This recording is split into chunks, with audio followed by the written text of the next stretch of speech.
Thank you, Mr. Toastmaster, fellow Toastmasters, and our honored guest. There is one particular type of crowd that I want to address today. Most people are familiar with teenagers going out, or I guess younger than that, going house to house, picking up candy and so forth.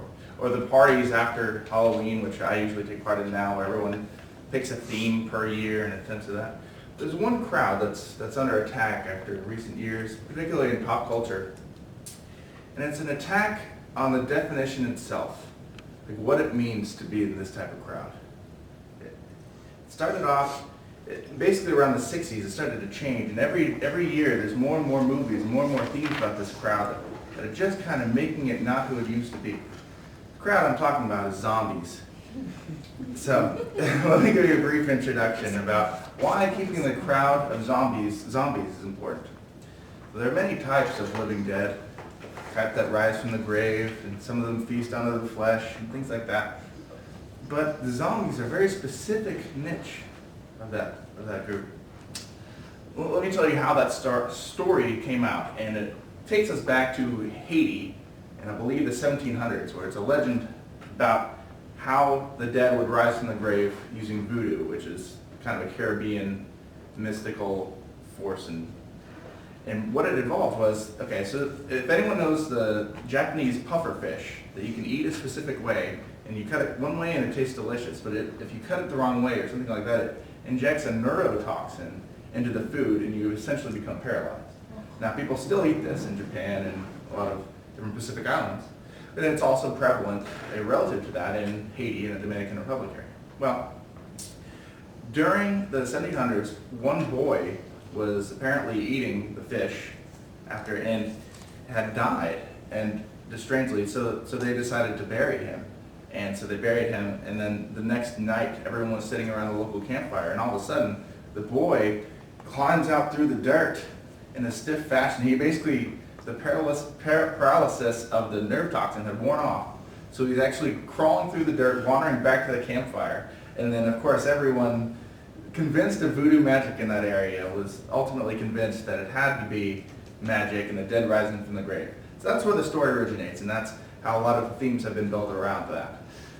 There's a lot of people who believe that zombies like to eat brains, which is another older custom, and that has to do with the voodoo people themselves controlling people to eat brains. So that's not an inherent property of the zombie, but now, so that's a little bit to give you a background of what the zombie traditionally has been. Now I'm going to show you what it's been turned into as of recent. If anyone's familiar with the movie Zombieland, it just came out. I haven't seen it yet.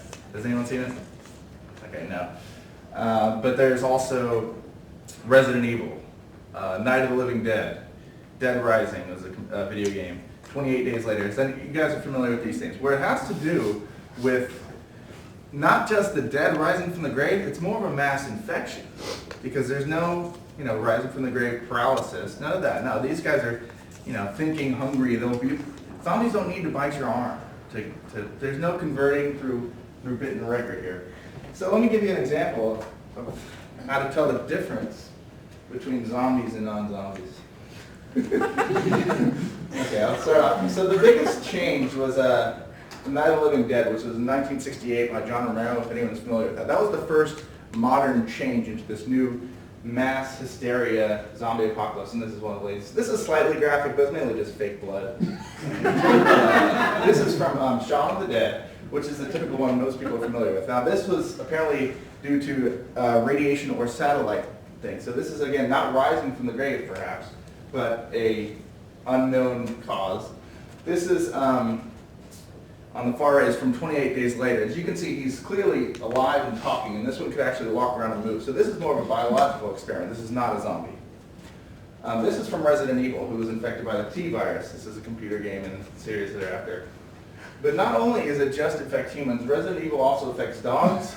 So you can see the dogs that come after you, and they're, they're half infected and things like that. This is from the game Dead Rising, which is actually, you're in a mall, and you have crowds of zombies all everywhere, and Waking Dead, shall we say. And you get to use all the sports equipment, golf clubs, baseball bats, there's even chainsaws and things like that. So it's really kind of gross, but it's a lot of fun after a long day of work. and here, similar, again, with Resident Evil, they had parasitic things too. They're actually kind of bugs in the systems. These guys are clearly up, walking around, talking, holding flame torches ready to inflict damage. But they're not zombies per se because they can still do all this. So I think that's it. Okay, and there's also a book written in 2003 called the Zombie Survival Guide. And it brings you'd be surprised how much research this guy did when he wrote this book. The simple things is yes, sequester yourself, aim for the head, blunt objects don't.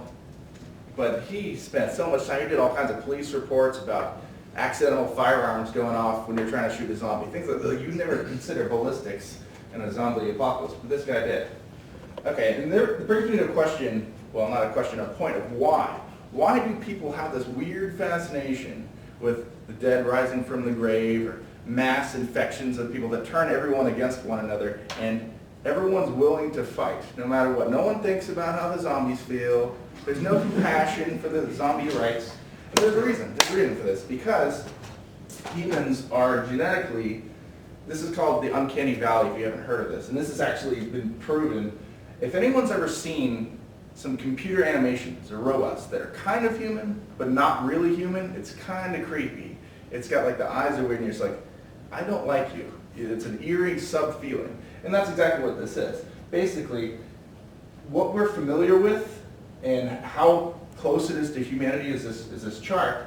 And as you can see here, we like stuffed animals, we like humanoid robots to some extent, but once they start getting too human-y, it's too close for comfort, and it has we really start to hate them very quickly. If you look at here, a corpse is at the bottom, and what that signifies is, let's not hang out with dead people. And then again, if it's human contact, we like them and we're very familiar with them.